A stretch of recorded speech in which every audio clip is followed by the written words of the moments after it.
It's another typical day at the big office. Finishing up my paperwork, screening through the camera like a hawk with its eyes on a rabbit hole, itching for its first prey to reveal itself. I work as a security officer for the mayor. Throughout most of the day, I rove through all 15 stories of the municipal building, passing by district attorneys and other city council members. Then I'll finish up in the lobby reception area, checking the live CCTV feed and making sure there's no intrusion. Normally the day will be interrupted by transients and protests, but for today, silence. I tend to enjoy days like these. Days that finish with brief solitude. Time has come for me to clock out. Time to start my next shift. 8 o'clock rolls around. After I call it in, it's time to start the fire watch.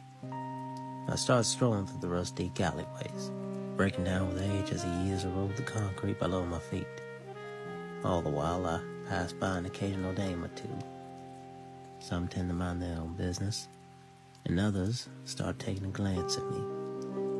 In this part of the city, that usually means one thing. But right now, I don't have time for games. I have a job to do. All I can do is pray that they're independent and keep walking.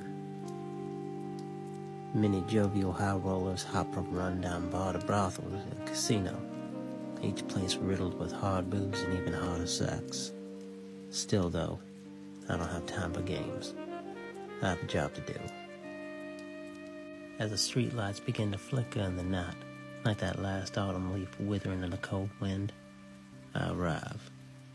Time to work for one more hour. I have to watch an old city hall building that has been vacant for decades. The structure is beautiful.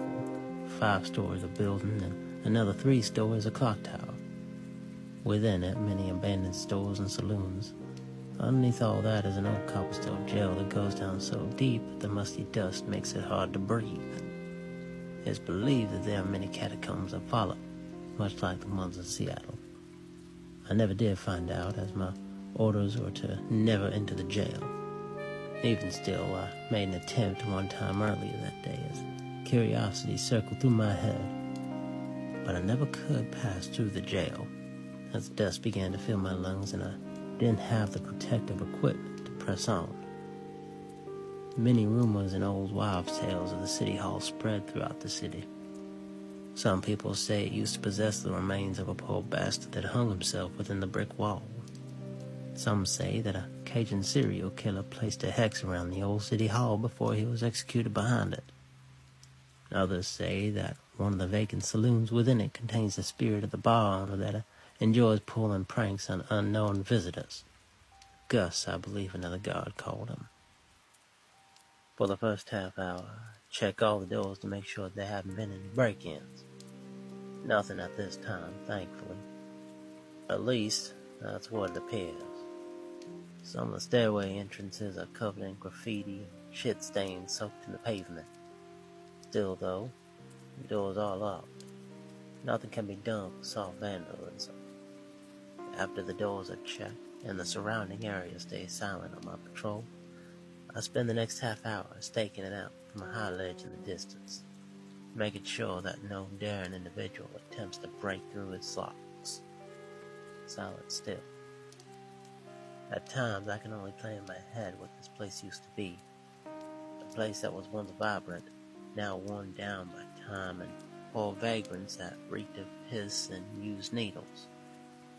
I overheard a passerby saying something about the mayor making plans to renovate this place.